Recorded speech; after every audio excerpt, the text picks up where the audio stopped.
In 1838, the Reverend Abner Kneeland went to jail in Massachusetts. He had first been a Baptist and then a Universalist, and finally a free thinker, not part of any church by the time of the trial.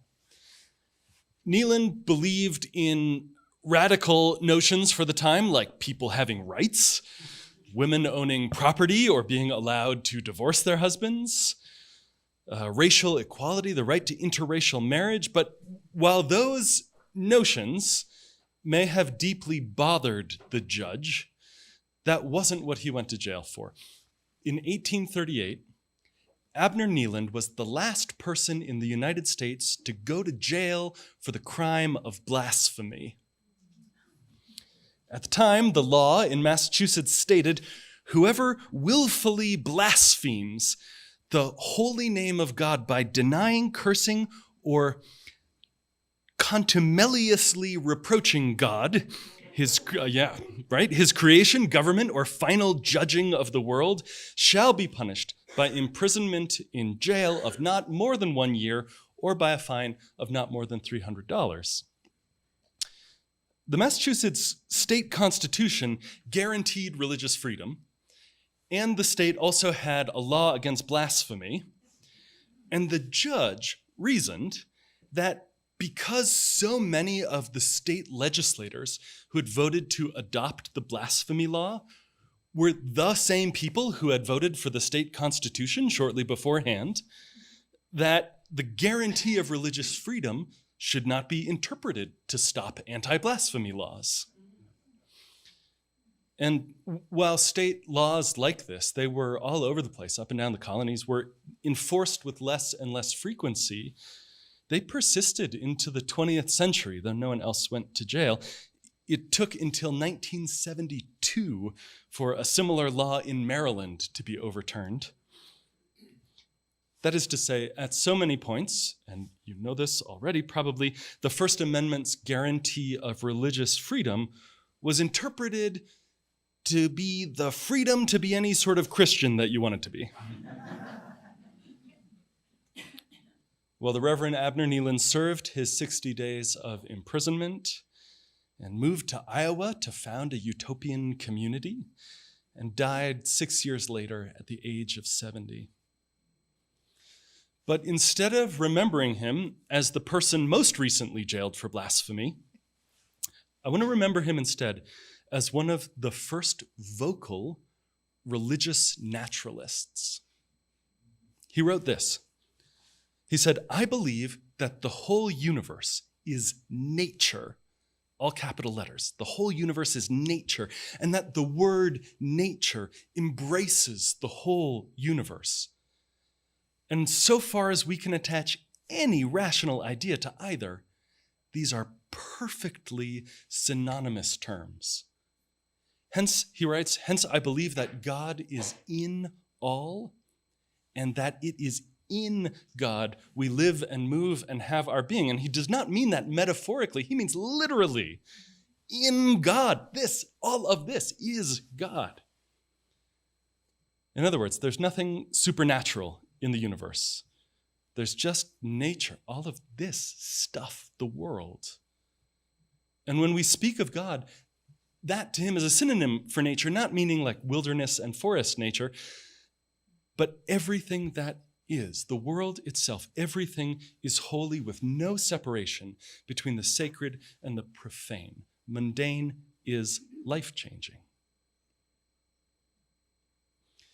In a beautiful piece of convergent evolution, this same theme emerges again about 25 years ago when a group of scientists and philosophers, among them Unitarian Universalists and atheists and humanists and spiritual but not religious and hardcore scientists who are skeptical of this religion thing but going to give it a shot and see how far they get, they all get together because they share a similar way of being religious, and they're trying to articulate what that is.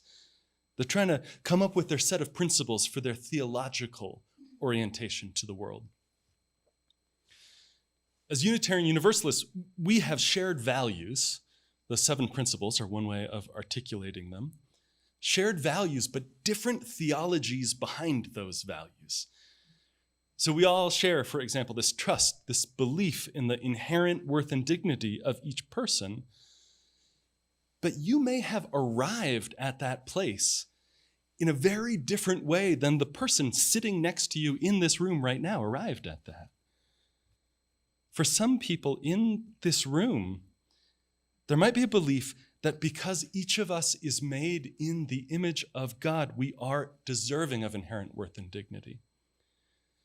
And then the next person over on the pew might think that inside each of us, there is something eternal and perfect and divine. And another you might think that, well, gosh, I just believe in the inherent worth and dignity because that's like what it is to be a person and be alive. Shared values, right? The inherent worth and dignity of each person. Different theologies, a different sense of what is going on with the universe that allows us to arrive at that shared value. And there's this sort of very difficult to describe to non-UUs, this sort of agreeable disagreement about this. You know, we're not in here arguing over who's got it exactly right every Sunday. I heard someone told me this week that in the covenant that we say earlier in the service, and I had never picked this up from the front of the room, that some people end it by saying we seek the truth divine, and some people end it by saying we seek the truth sublime, which is fine. Agreeable disagreement. So this group of religious naturalists at the turn of the millennia chatting with each other on a Yahoo Groups mailing list. They had shared values, but they also did have a shared theology that they were trying to describe, religious naturalism. On the naturalist side of that, the cell biologist Ursula Goodenough writes, naturalism is most commonly used to describe a philosophical lineage that starts from the framework of materialism. The universe is constructed from matter and energy. That's all there is. All of this, us, chairs, the lights, everything. It's matter and energy put together in different and interesting and emergent combinations. So again, religious naturalism, not in the sense of bird watching and tree identification naturalism, but naturalism as opposed to supernaturalism. The universe is just stuff. Why then religious? Well, the philosopher Loyal Rue, one of the people on the listserv, he describes it saying that this is a properly religious orientation to the world because it takes seriously three major aspects of what it is to be alive as a person. First, if you begin just with materialism, right? The universe is just stuff. Big Bang explodes things into existence.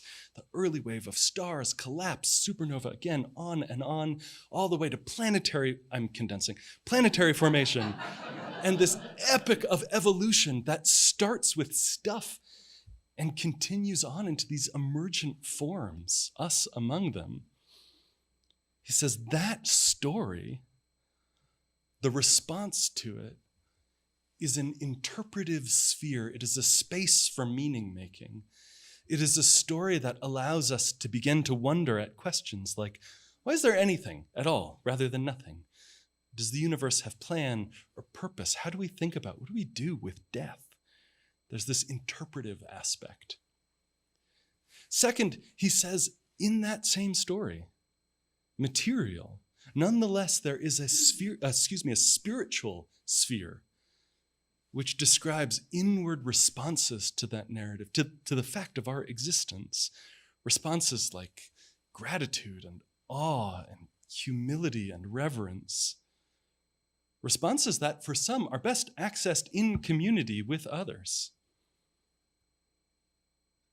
And he writes too that there's a third dimension to this religious naturalism. There is a moral sphere, an outward communal response to the narrative. Things like compassion and fair-mindedness and respect. We don't just pluck this stuff out of thin air.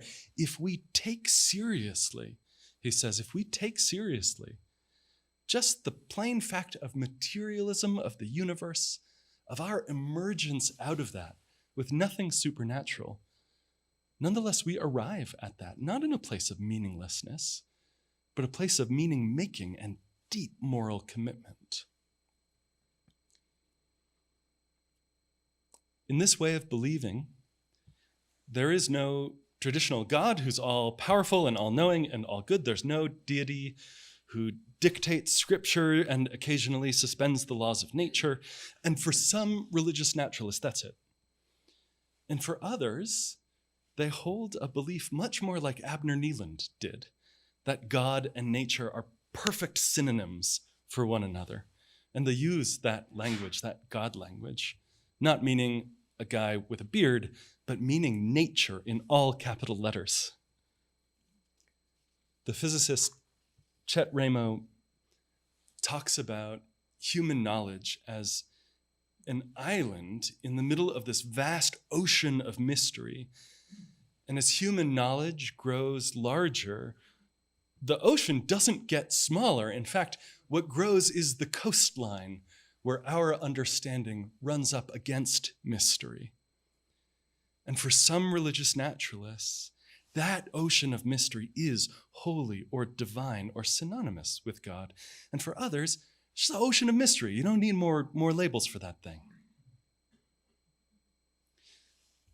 It's hard sometimes to explain this, to walk through this. For traditional religious Christians, folks for whom the question of God is at the center of what it means to be religious. And this is why Neeland was tried for blasphemy. He was not denying being religious. He still thought of himself as deeply religious. He was denying that there was a traditional Christian God. So, okay, how can a religious naturalist be religious without God? I suspect that for a lot of you, this is a nonsensical question because you are in fact religious without God, and it is Sunday morning and you're in church and you have figured out the question. But for everybody else, for posterity, how can the religious naturalist be religious without God? Ursula Goodenough, in her lovely, lovely book, The Sacred Depths of Nature, where she pairs reflections on science and biology with reflections on meaning-making and her experience, she writes this. She says, if there is a major tension between an approach like religious naturalism and the monotheistic traditions, it centers on that question of whether or not one believes in a personal God. And most people raised in the context of theistic traditions would say that being religious means believing in God. And when you remind a person like that gods are not inherent to systems like Buddhism or Taoism, they likely question whether those are really religions and not something else like philosophies. But she continues, she says, for me, the concept of a personal, interested God can be appealing, often deeply so. She says, in times of sorrow or despair, I often wonder what it would be like to be able to pray to God or Allah or Jehovah or Mary and believe that I was heard, believe that my petitions might be answered. When I sing hymns of faith in Jesus' love, I'm drawn by their intimacy, their allure, their poetry. But in the end, she says, such faith is simply not accessible to me. I can't do it. I lack the resources to render my capacity for love and my need to be loved to supernatural beings. And so I have no choice but to pour these capacities and needs into earthly relationships, fragile and mortal and difficult as they often are. Theism versus non-theism, she writes, the choice has been presented to us as saved versus damned, holy versus heathen. But when I talk to thoughtful theists, I encounter not polarity, but a spectrum. Belief and faith for them in supernatural beings, when deeply wrought, it is as intensely personal and individual and dynamic as our earthly relationships.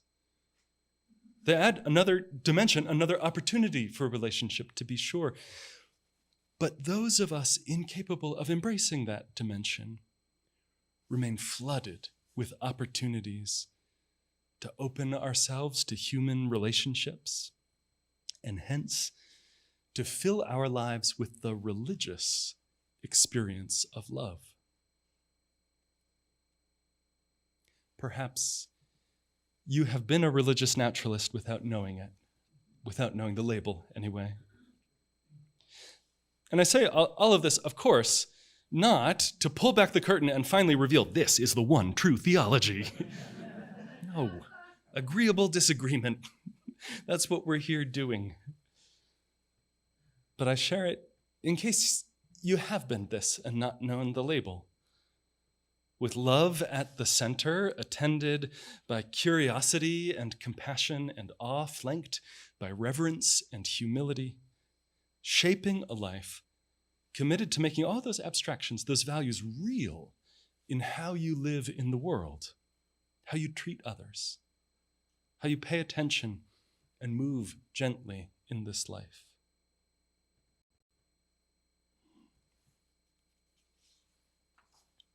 Can I tell you one more story?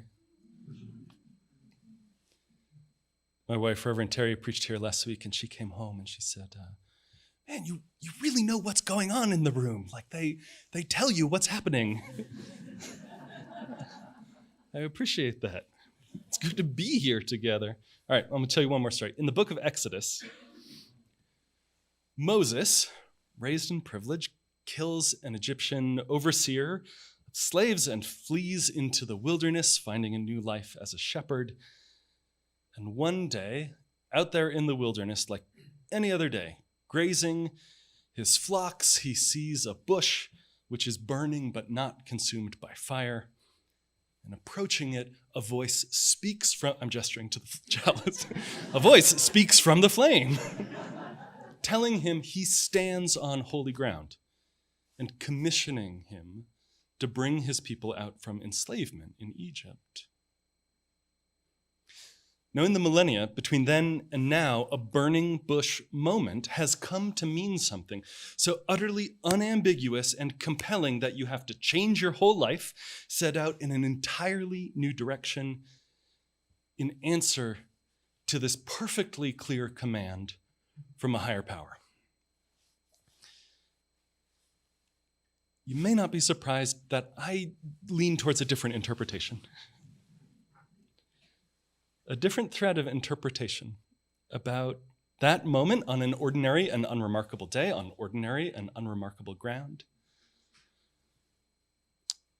One author says there is a commentary which suggests that Moses was not the first person to pass by the burning bush. Others had walked by and ignored it. Maybe they had assumed it was something other than what it was. Anyway, they had things to do, sheep to herd, goats to yell at. One way or another, as a result of their distraction, they missed the presence of God. In Hebrew, the Ruach HaKodesh, the divine force, the breath of the sacred, animate in the universe, manifest in plain sight. But not Moses. Moses had his eyes open. He noticed and marveled and altered his path to get a closer look.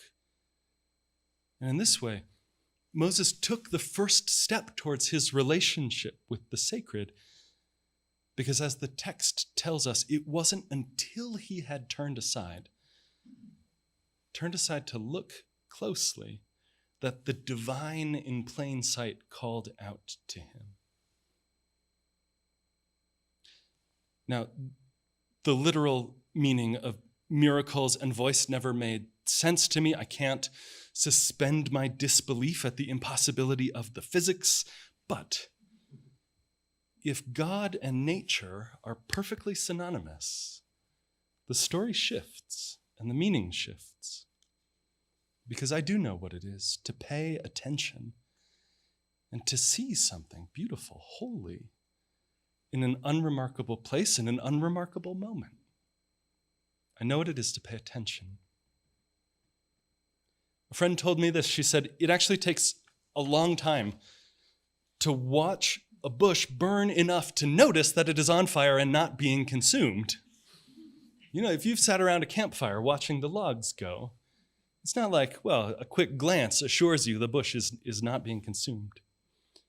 She says, look, perhaps the divine is waiting to speak to us in all sorts of places if only we slow down enough to pay attention and listen. To slow, to pause, to listen, to watch, to notice this world. And in that act of paying attention, to find something wholly ordinary and holy nonetheless. We are here, writes Annie Dillard, meaning alive in the world with purpose. We are here to abet creation and to witness it. To notice each thing so that each thing gets noticed. Together we notice not only each mountain shadow and each stone on the beach, but we notice each other's beautiful face and complex nature so that creation need not play to an empty house. Amen. Will you rise in body or spirit? Let's sing together.